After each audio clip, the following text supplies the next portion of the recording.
This is a lecture from Open Tuition.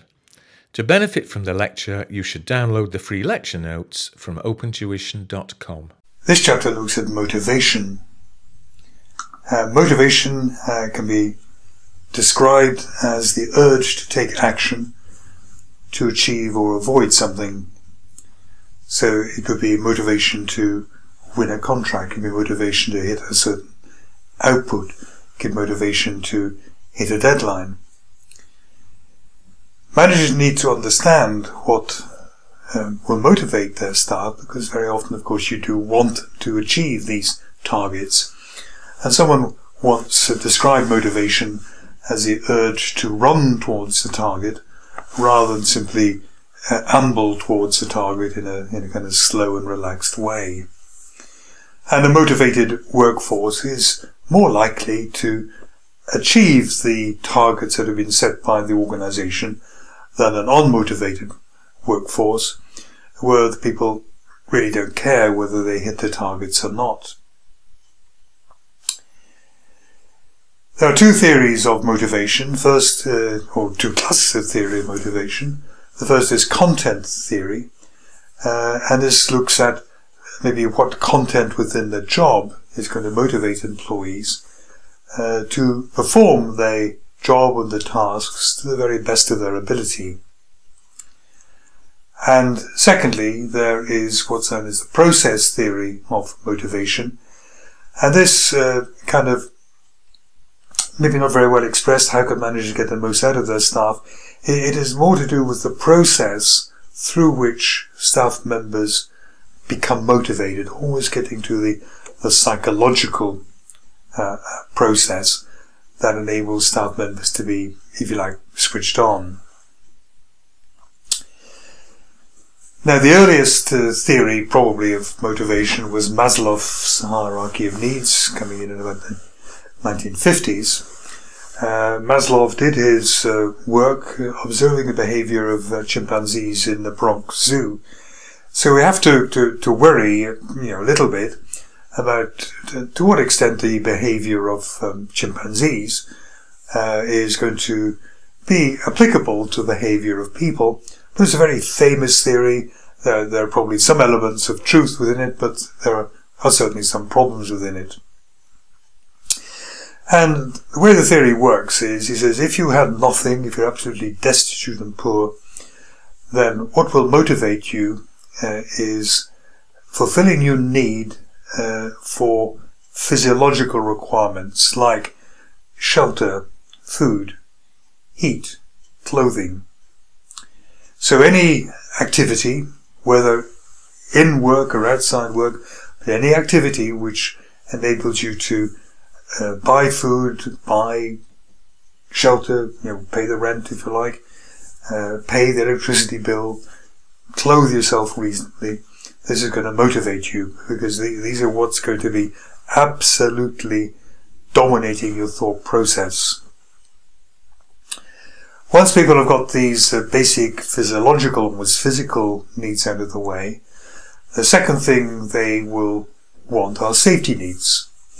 So you have the job, but is the job secure? You have the apartment, but is it secure, or could I be thrown out of the apartment within 2 weeks? Something of that type. I have the job, but what happens if I'm ill? Is there any sick pay?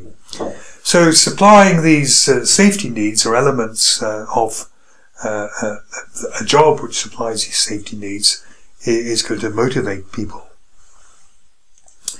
And then he said we have social needs. Social needs, friendship, basically. So once we have physiological safety kind of taken care of, we turn out and we become social beings again. We want time, for example, to chat to individuals, or we want maybe to be working with people with whom we get on. Now, there are some jobs where fulfilling social needs is going to be very difficult. If you are in a factory and there's lots of noise around and you're stuck there doing your simple task over and over again, it can be very difficult to fulfill social needs within the work environment. But you've earned money, and maybe the money you have earned enables you to join a sports club or follow a football team, and that will give you an outlet for your social needs. So quite often money coming from the employment is transformed into something which can supply the higher order needs. Esteem needs, these are the needs for people to look up to you. It's easily supplied if your manager says, well done, that was a difficult task, but you did it really well. A promotion fulfills esteem needs. A title fulfills esteem needs. Again, not everyone can get this through work, but being looked up to by your family or your friends, for example, who hold you in some esteem or regard, is going to be helpful. And finally, we have what's known as self-actualization needs, kind of the need that when you're lying on your deathbed, you look back and say, it's all been worthwhile, it hasn't been a waste of time. Some people can get self-actualization needs met through work. So perhaps a doctor will obviously find it, we hope, very fulfilling, very worthwhile to save lives, and will find it very motivating because of self-actualization. They feel this is a worthwhile thing to be doing. Other more mundane jobs, it's going to be very difficult to get your self-actualization needs met at work. But again, it's something which at work and the money involved in that you earn in work can allow you outside to perhaps enjoy self-actualization needs, perhaps through family life. We need to be ultimately thinking about those. Now, there's a number of problems with this model. What Maslow said is that we go up it in a very hierarchical form. He says, we do go up it like that. Once one need is met, it becomes not motivating anymore. So once you have enough money to live comfortably, he was kind of saying money is not going to be a motivator anymore. What you want now is free time to allow you to fulfill your social needs. And then once your social needs are kind of fulfilled, what you then need is kind of respect, I suppose, from your peers, esteem needs. Now, that may or may not be right. Not necessarily everybody puts the same importance in some of these needs here. Some people, and perhaps even some civilizations, if you want to put it like that, maybe put a greater importance on fulfilling social needs than they do on fulfilling, say, the ability to earn more money. Some people will put a lot of emphasis on feeling that what they're doing is worthwhile, and they may even prefer to work maybe to a kind of self-employment, a part-time job, where maybe the safety of employment isn't so great, but they feel that the flexibility they have in employment allows them to pursue their real interests outside employment.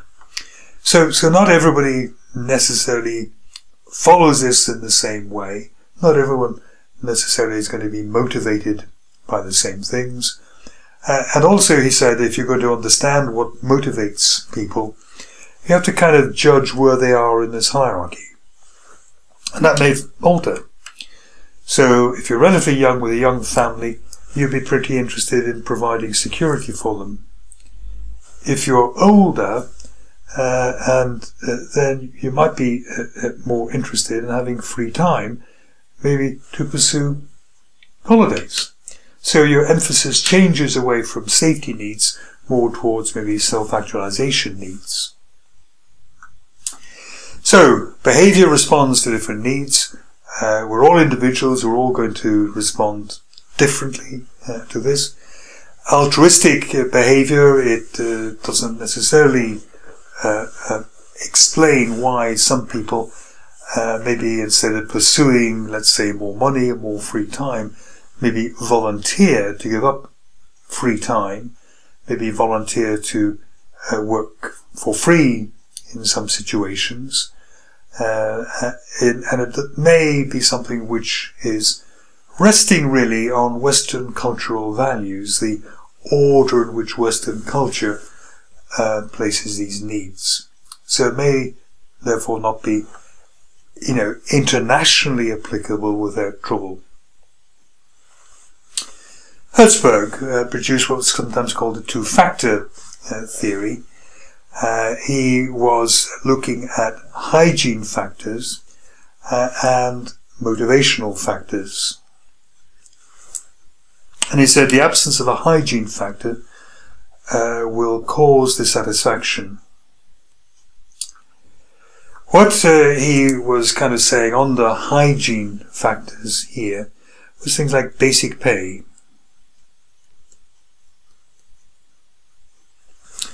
Enough pay to live on, enough pay to feel you're not being cheated. There's also kind of relationships at work.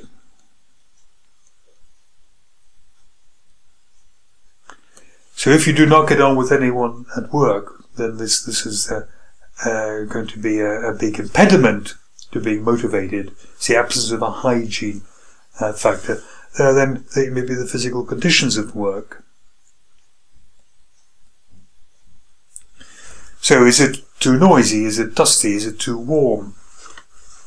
So if there's a missing hygiene factor, if you're not getting enough pay, if you've got very poor relationships at work, if the conditions at work are atrocious, you'll just fixate on the absence of these hygiene factors, and nothing will motivate you. So first he said, managers must make sure that the hygiene factors are present. People are reasonably happy with what's going on. And then what you can do on top of that is to provide motivating factors. And motivating factors can be esteem, can be self-actualization, can be the feeling of growing and so on. To some extent, when we're back here in Maslow, these are lower order needs here. These are kind of hygiene. Whereas the higher order needs here, in terms of Herzberg, are more related to motivating. So first get the hygiene right, and then you can turn to actually motivating factors that may turn people on and get them to run towards a target. So a two-factor theory, first the hygiene, then the motivators. Both Herzberg and Maslow were using content, or produced content theories of motivation. The next one, Vroom, is a process theory of motivation, and expectancy theory. Now, what we've got over here is the motivating force.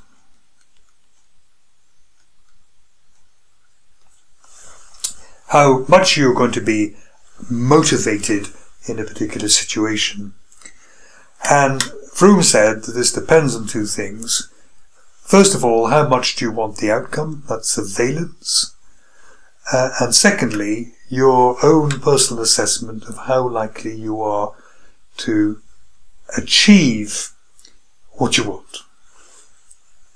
So if the valence here was, let's say, a bonus, and the bonus was, let's say, 100,000, I'm assuming we'd all be pretty turned on by the prospect of a bonus of 100,000. We would want it a lot. But let's say that you only get the bonus if you have your profits and they increase 100 times in a year. Now these are extreme situations, but what he was saying is you would look at the condition, you have to increase profit by 100 times, and you'd say there's no chance of that. And even though in theory this bonus of 100,000 has been dangled in front of you, the expectancy is so low that the force would be more or less zero. You would not be turned on by that at all. If what you said, you get your bonus of 100,000, if profit is maybe up 50%. Now, it could be you look at the target there, plus 50%, you say there's a reasonable chance of me getting that. Reasonable expectation. And the valence, the 100,000 is so alluring, really, and there's a chance we'll get it, that this may well be motivating.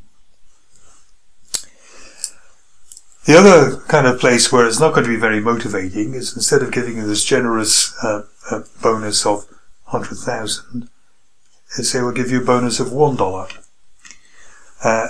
Even if the profit kind of only has to increase, by 5% or something. So a relatively modest increase in profit, but the bonus is so trivial, it's going to have no effect on you whatsoever. So to be motivating, you have to have reasonable expectations and you have to want it. So, for example, you could be motivated by the possibility of promotion, but you have to believe that promotion is feasible, that maybe somebody above you is coming up for retirement, or maybe the business is expanding, and maybe there'll be more managerial positions. And of course you have to want what goes with the managerial position. The additional reward has to be enough to compensate you for the additional work that may be involved in that. And then there's McGregor, theory X and theory Y, and this is really very like Ashridge, I think. Ashridge, if you remember leadership, went tells, sells, consults, joins with. This is almost the two extremes there, theory X and theory Y. And these are really assumptions that managers make about the attitude of their employees. Theory X attitude here said really employees do not want to work.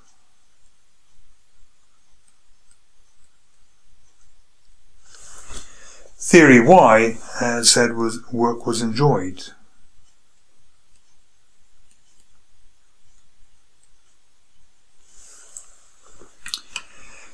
If you believe that your workforce hates work, you will believe that they try to skimp on it, they try to be lazy, they try to escape it, they will do it carelessly.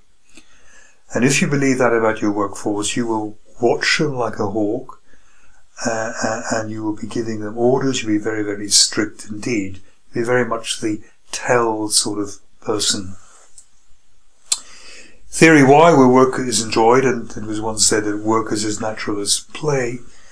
You believe that your workforce is turned on by work, wants to do well, wants to do things better, wants to learn, is really enthusiastic and so on. There the theory Y manager will motivate their workforce best by being much more consultative. You don't have to watch them like a hawk, you don't have to control them minutely. They will do the right thing. All you have to do is to give them kind of stimulating opportunities. McGregor didn't say theory right and theory wrong, or theory nice and theory horrible. It was X and Y to be neutral. It was a form of contingency theory. He said if you are in fact in charge of people who do not like work, who do not like the job, who are there on the sufferance simply because they have to earn the money to eat, then you will do better probably as a theory X type manager. Because if you become all kind of participative and relaxed with these people, they'll take you for a ride. If, however, you are dealing, let's say, with highly trained, highly motivated graduates and postgraduates and so on, who are very much self-starters, ambitious and so on, and you try to tell them minutely what to do, then they're not going to react very well to that at all. So what you need is a match between the workforce and what motivates them and the manager and how they manage or perhaps lead their workforce towards better things. A couple of definitions. Intrinsic rewards are rewards which come from within, a feeling of achievement, personal advancement, learning, a feeling of satisfaction, feeling it's all been worthwhile. Extrinsic rewards, extrinsic comes from outside. So it could be more money, it could be your manager saying well done, it could be a promotion. That is all extrinsic rewards. All you have to do is remember the difference. How do we increase motivation? The big suggestion is participation. A lot of good things come from participation. You are making the person feel special. Remember Elton Mayo's experiments in the form of management or leadership, which says that people are going to do better if you take an interest in them. So allowing people to participate, you are asking them their opinion. They feel they are contributing towards achievement of the goals. They feel esteem needs as well. They feel flattered that you've asked their opinions. They feel self-actualization because if this works well, they feel they've done something which is worthwhile. Secondly, there is job design. Try to put in bits to the job which makes it a more motivating job. And strictly, or in theory, there are three methods of doing this. First of all, there is job enlargement, which probably isn't actually very effective. But if you were in a production line and you're producing cars, I'm going to attempt to draw a car now.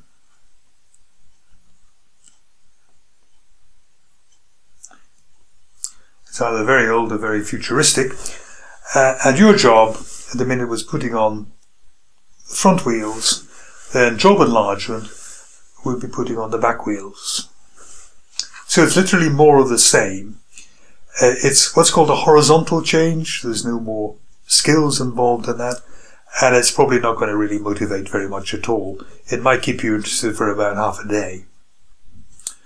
Job rotation. This is where maybe 1 week you're putting on the wheels, then the next week what you're doing is you're fitting the headlights, and then the third week you're putting on the window washers and wipers and so on there. Then you go back to the wheels and so on. You're moving around. It's still very much a horizontal move because it's all basic skills which have been happening here. It will relieve boredom a little bit, but is not likely to act as a long-term motivator. And finally, there is job enrichment. Job enrichment is a vertical. So this was horizontal, this is horizontal, this is vertical. And by vertical, we mean we're giving actually more responsibility to someone, really elevating the job somewhat. So this could be you're putting on the wheels, but what you're supposed to do as the car moves past you is to look at the paintwork, and if there's a flaw in the paintwork, you put a little kind of sticker on this here so that it's brought to somebody's attention to be polished out or repainted or whatever is required. Now you're using your judgment. Now you are responsible for an important element of quality control, and I think you might possibly see that you're going to get more job satisfaction from adding that task into that job than just simply putting on the wheels all the time. Yeah, there is a bit more feeling of I'm doing something more skilled, more worthwhile, and making a difference. What about pay as a motivator? Herzberg, in his two-factor theory, hygiene and motivating, said initially that pay is a hygiene factor, that you need enough money to live on, otherwise you're going to be obsessed with making ends meet. Later on, he revamped the theory, and pay also came in as a motivator. And by and large, most people seem to be willing to respond to additional pay. Not everybody. Some people are not interested in more pay. They'd rather have the free time. What we need to think about here is how is pay determined? How we're going to measure performance? How is it going to be based on profit? Is it going to be based on output? If you're part of a team and a group, how can we ascertain what your effort is as part of that group?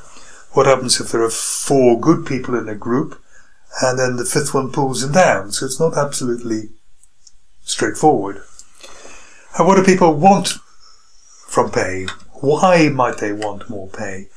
If you've got enough money to live on, if you feel safe and secure, Then what people will generally be doing from pay is feeding their social and ego needs. So they feed their social needs by joining a club, following a football team around. They can fulfill their ego needs by getting a flashy car, moving to a better house, and so on, maybe showing off to people within that. Pay as a motivator is not as simple as it might seem. For example, pay is often determined by what the business can actually afford. It is determined by market rates.